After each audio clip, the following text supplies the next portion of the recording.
హరే కృష్ణ ప్రభు. అందరికీ శ్రీకృష్ణ శుభమస్తు. ఈ భక్తి సందేహాల కార్యక్రమానికి విచ్చేసినటువంటి శ్రీమాన్ దయానిధి ప్రభు గారికి స్వాగతం, సుస్వాగతం ప్రభు. ప్రభు, నాకు ఒక చిన్న సందేహం వచ్చింది. అయితే ఈ సందేహాన్ని ఈ భక్తి సందేహాల కార్యక్రమంలో దయానిధి ప్రభు గారు ఎన్నో సందేహాలకి మనకి సమస్యలకి సొల్యూషన్స్ ఇస్తున్నారని చెప్పారు ప్రభు. అందుకని మీ ద్వారా నేను ఈ సందేహాన్ని అనుకొని వచ్చాను ప్రభు గారికి.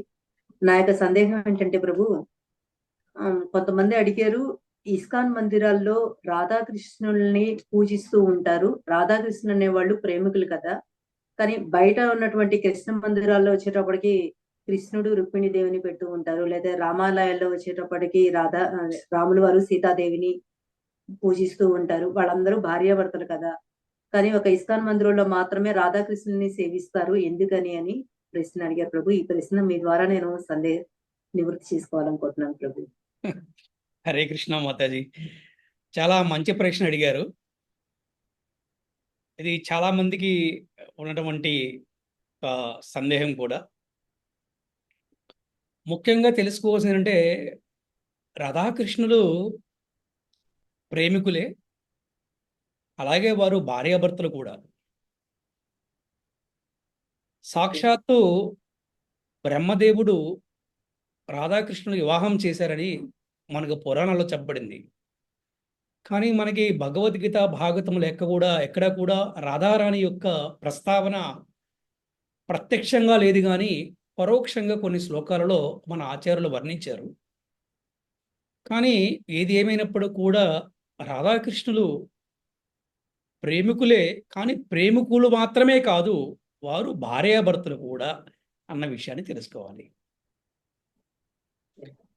అయితే ఎందుకు ఇస్కాన్ మందిరాల్లో అలాగా రాధాకృష్ణులనే పెడతారు అంటే, భగవంతుడికి ఒక శాశ్వతమైన రూపం ఉన్నది. భగవంతుడు సాకారవాది, నిరాకారవాది కాదు. భగవంతుడికి ఒక శాశ్వతమైన ధామం ఉంది, అంటే ఒక శాశ్వతమైన నివాసం ఉంది. భగవంతుడికి ఒక శాశ్వతమైన లోకం ఉన్నది. ఆ లోకం పేరే, ఆ ధామం పేరే గోలోక బృందావనం అని పిలుస్తారు. అక్కడ భగవంతుడు నిత్యము కూడా ఇదే రూపంలో ఉంటాడు. ఎలాగా? ఏ విధంగా అయితే మన ఇస్కాన్ మందిరాల్లో భగవంతుడు దర్శనమిస్తున్నాడో అదే విధంగా గోలోకములో ఉంటాడంట. మనకి బ్రహ్మ సమితిలో కూడా సాక్షాత్ బ్రహ్మదేవుడే స్తుతించడం కూడా మనం జరిగింది. మనం కనుక చదువుకుంటే తెలుస్తుంది అన్నమాట. అయితే భగవంతుడికి ఒక రూపం ఉంది, అలాగే వారికి ఒక ధామం ఉంది, అలాగే వారికి ఒక లోకం ఉంది, అలాగే వారికి శాశ్వతమైన రూపం ఉన్నది, శాశ్వత రూపం. ఆ రూపానికి ఒక పేరు కూడా ఉన్నది. అవతారాలు వేరు, కానీ శాశ్వతమైన రూపం ఉన్నది. ఆ రూపానికి ఒక పేరుంది. ఆ పేరు ఏమిటంటే నీలి మేఘ శ్యామ సుందరుడు.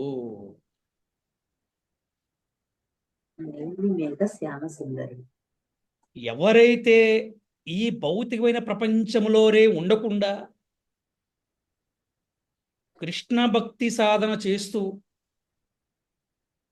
నేను ఈ శరీరాన్ని కాదు, నేను ఆత్మని తెలుసుకొని,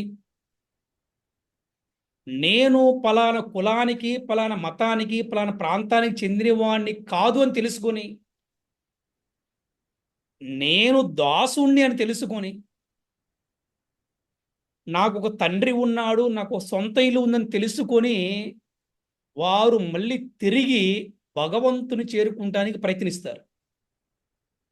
అటువంటి వారి కోసము ఇస్కాన్ మందిరాలలో ఇటువంటి భగవంతుని యొక్క శాశ్వతమైనటువంటి నీలి మేఘ శ్యామసుందరుడి యొక్క రూపాన్ని అక్కడ మన మందిరాల్లో ప్రతిష్ఠిస్తారు.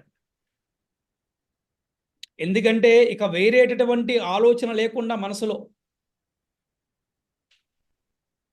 అన్య దేవత ఆరాధన అనేది ఒక మనసులోకి రాకుండా, ఎప్పుడు కూడా ఆ భగవంతుడి రూపాన్నే ధ్యానిస్తూ, ఆ భగవంతు రూపాన్నే ఏంటంటే తలుచుకుంటూ, ఆ భగవన్నామాన్ని జపిస్తూ నిరంతరము కూడా అటువంటి భగవంతుని చేరుకునే ప్రయత్నం చేయడం కోసమే మన ఇస్కాన్ మందిరాల్లో రాధాకృష్ణులు మరి ప్రతిష్ఠిస్తాం. అందుకని రాధారాణి, శ్రీమతి రాధారాణి అని వర్ణిస్తారు. రాధారాణి అని కాదు. ఎందుకు శ్రీమతి రాధారాణి అన్నారంటే వివాహమైన తర్వాతనే వారికి శ్రీమతి అని పేరు వస్తుంది. లేకపోతే ఎలా వస్తుంది చెప్పండి? అంటే ఇక్కడే అర్థమవుతుంది, శ్రీమతి రాధారాణికి జై అంటే రాధారాణి కృష్ణుడికి భార్య అయినది. అందుకని ఎవరికి కూడా ఎటువంటి సందేహం అవసరం లేదు. కృష్ణుడికి రాధారాణి ప్రేమికురాలు మాత్రమే కాదు, భార్య కూడా. అందుకని ఇంకోటి అంటే రాధారాణి గొప్ప భక్తురాలు. అండ్ ఇంకొకటి ఏంటంటే ప్రేమ అంటే భౌతికమైనటువంటి వ్యక్తులు చూసే ప్రేమ వేరు, భౌతికమైనటువంటి వ్యక్తులు అనుభవించే ప్రేమ వేరు. మనం ఇంతకుముందు కూడా కొన్ని ప్రశ్నలకు మనం చెప్పుకున్నాం. మానవుని కర్మలు భౌతికమైనవి, కానీ భగవంతుని భక్తుల కర్మలు దివ్యమైనవి. అటువంటి గొప్ప భక్తురాలే రాధారాణి. ప్రేమతత్వం, భక్తి తత్వం. అందుకే చూడండి, మేం ప్రపంచంలో ఎన్నో దేవాలయాలకు వెళ్ళామండి, కానీ మీ ఇస్కాన్ మందిరములో ఆ రాధాకృష్ణులు ఉంటారే, కళ్ళల్లో నీళ్ళు వచ్చేస్తాయండి. ఎంత బాగా అలంకరిస్తారండి, అసలు అక్కడి నుంచి రాబుద్ది కాదని అంటారు. కారణం ఏంటంటే ప్రేమ భక్తి ఉంటుంది అక్కడ. ప్రేమ భక్తి, ప్రేమ రసం ఉంటుంది అక్కడ. ఈ భౌతికమైన ప్రేమ వేరు, భగవంతుని భక్తుల యొక్క ప్రేమ వేరు. ఈ సమస్త మానవాళికి కూడా రాధాకృష్ణులు తల్లిదండ్రులాగా ప్రేమను ఇద్దామని, ప్రేమని పంచుదామని గోలోకము నుంచి భూలోకము వచ్చినటువంటి సమస్త మానవులను మళ్ళీ తిరిగి గోలోకానికి తీసుకెళ్ళటం కోసం మన ఆచార్యులందరూ కూడా ఈ విధంగా రాధాకృష్ణులు మన ఇస్కాన్ మందిరాల్లో స్థాపించారు. మనం ఏ విధంగా భావించాలి అంటే సమస్త మానవులు కూడా కేవలం భక్తులే కాదు, రాధారాణి మాకు తల్లి, రాధారాణి మాకు తండ్రి. ఇది భావననే కాదు, ఇది వాస్తవం కూడా.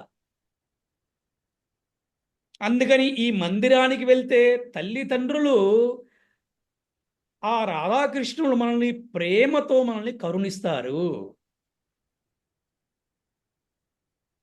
అందుకు మన ఇస్కాన్ మందిరాల్లో ఈ రాధాకృష్ణుల యొక్క ప్రతిష్టాపన ఉంటుంది. ఇంకెక్కడా కూడా మనము చూడము.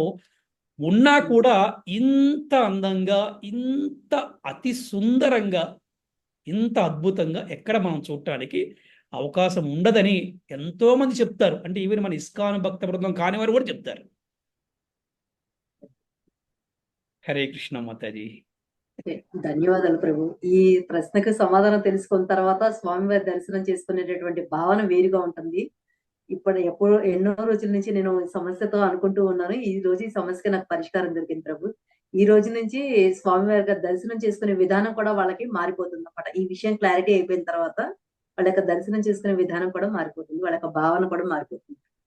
థ్యాంక్ యూ ప్రభు. హరే కృష్ణ. హరే కృష్ణ మాతాజీ, మీకు కూడా ధన్యవాదాలు. ఎంతో మంచి ప్రశ్న అడిగారు. ఈ ప్రశ్న సమస్త మానవాళికి కూడా ఎంతో ఉపయోగకరంగా ఉండాలని మనం ప్రార్థిద్దాం. హరే కృష్ణ మాతాజీ.